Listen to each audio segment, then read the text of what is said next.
Hey guys, Jamie Frazier here with Adirondack Mountain and Stream, and welcome today and welcome to our channel.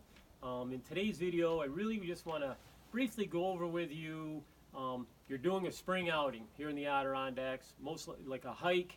It might be going into your favorite trail pond, into a stream. You're just out with your friends, family, and you're out for a hike, and not necessarily a camping trip, but you're just out for the day. And kind of some of the things you want to be thinking about as far as how you should be dressing. Right here today, it's a gorgeous day, mid-April. It's going to be around 50 plus degrees today. Keep in mind, this morning when we came to the shop, it was only about 30, and it's a nice day.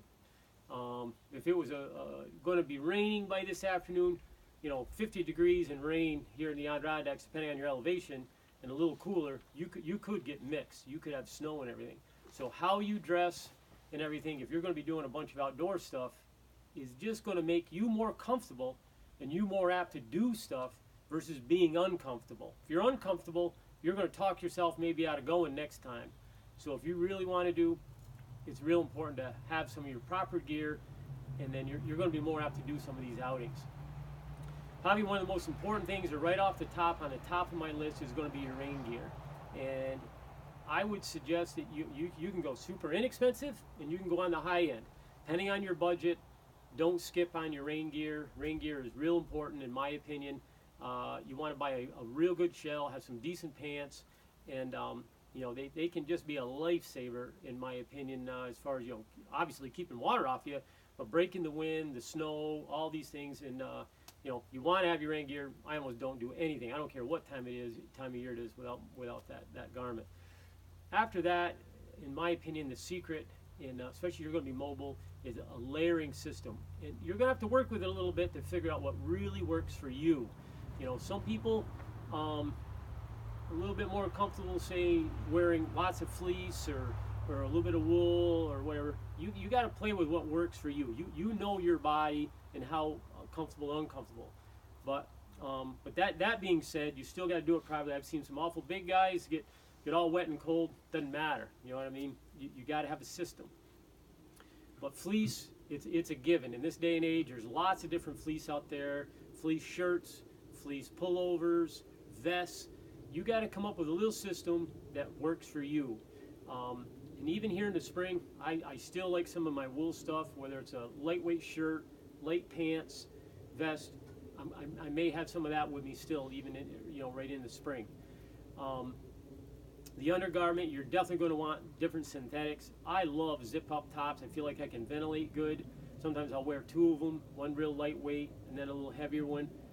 Once again, I think they're worth it, and you can buy inexpensive stuff. You just got to decide, how often am I going to use this? More times than not, though, if you spend the money and get a real good garment, you're going to have it longer. It's probably always going to function well, and you're probably going to be happier in the end.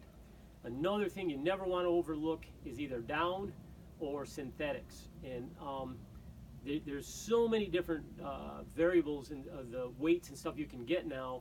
And some of it's super packable, and you can carry a vest and or a down sweater with you, and it is just, it's not going to take up much room, and it is definitely a lifesaver if you stop, you're eating a lunch or whatever, or you're sitting out in a canoe.